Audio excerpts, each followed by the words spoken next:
Ok, donc là on est sur les lieux. On est dans l'entreprise dans laquelle je travaillais, qui s'appelait Essorep. C'est un centre de recherche pétrolifère. Et à l'époque, en 93, on faisait des recherches assez poussées sur le pétrole, hein, justement. Et là, exactement, c'était un poste de garde. C'est là où je travaillais. Et on avait des rondes à faire à différentes heures de la nuit. Il était à peu près 1h du matin, 1h05 exactement. Et je termine ma ronde.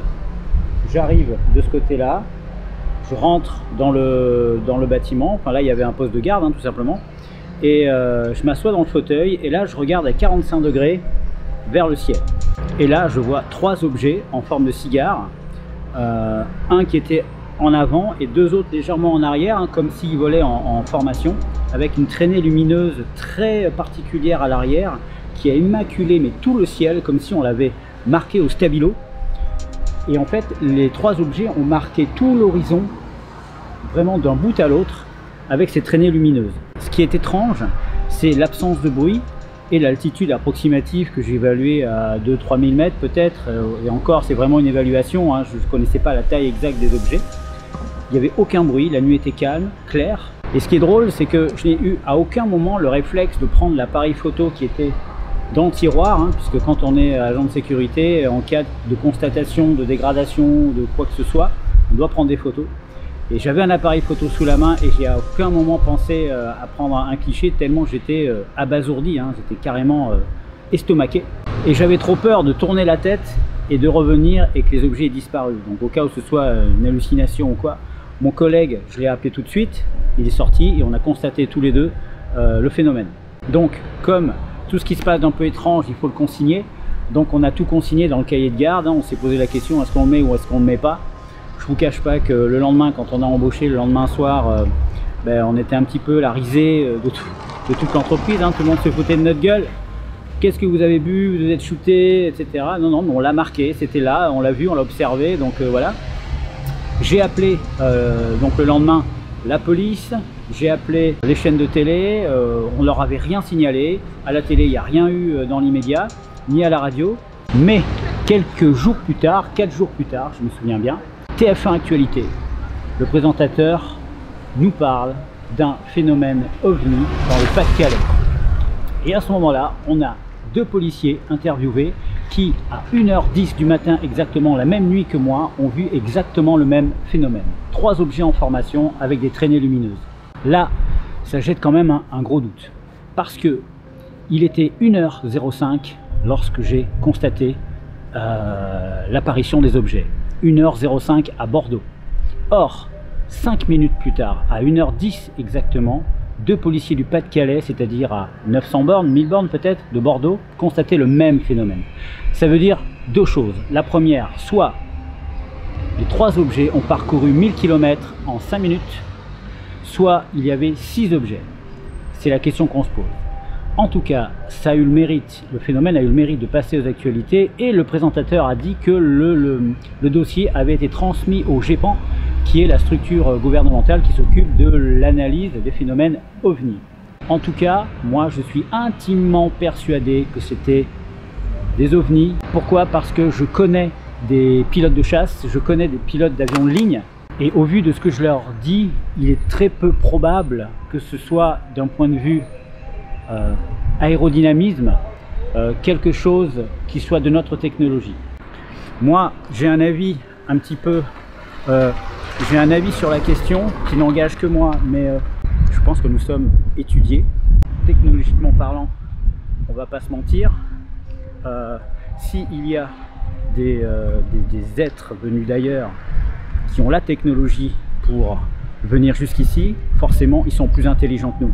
Donc ils ont compris depuis longtemps que intervenir dans nos vies maintenant, à notre époque, serait catastrophique pour notre planète.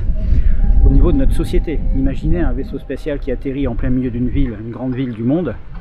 Vous imaginez, ça déclencherait des guerres, des hystéries collectives, tout le monde croirait que l'on va mourir. Quel gouvernement aurait la priorité pour bénéficier de ces nouvelles technologies? Vous imaginez le bordel que ce serait. Cela déstructurerait immédiatement toute notre société.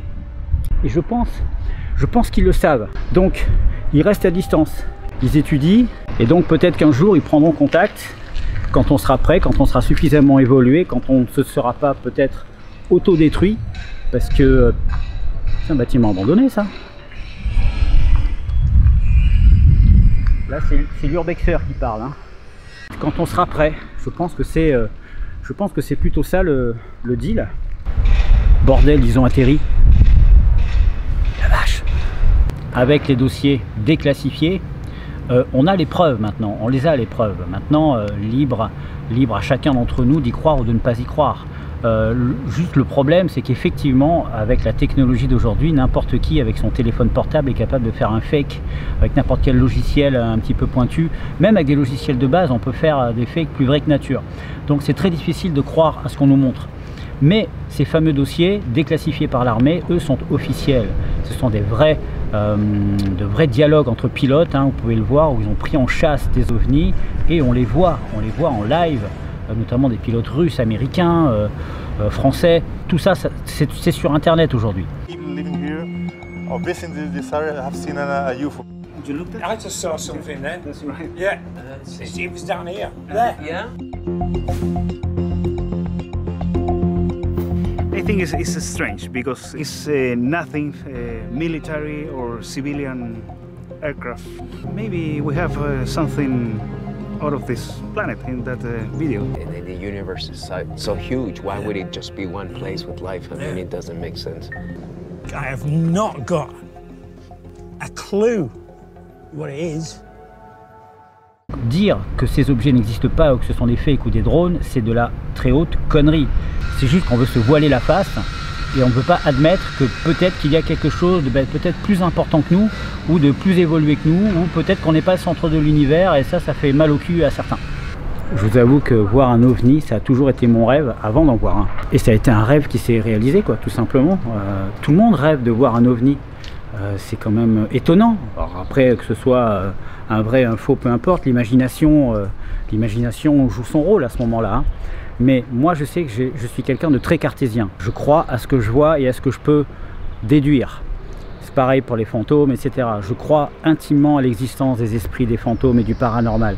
Mais je me refuse à croire n'importe quoi parce qu'une porte a craqué, parce qu'il y a un bruit bizarre, c'est forcément paranormal. Non, rien à voir. Je constate et je me fais ma propre opinion après. Donc je vous ai fait un petit dessin de ce que j'ai vu très exactement. Alors attention, c'est pas un gamin de 5 ans hein, qui a fait le dessin, c'est moi.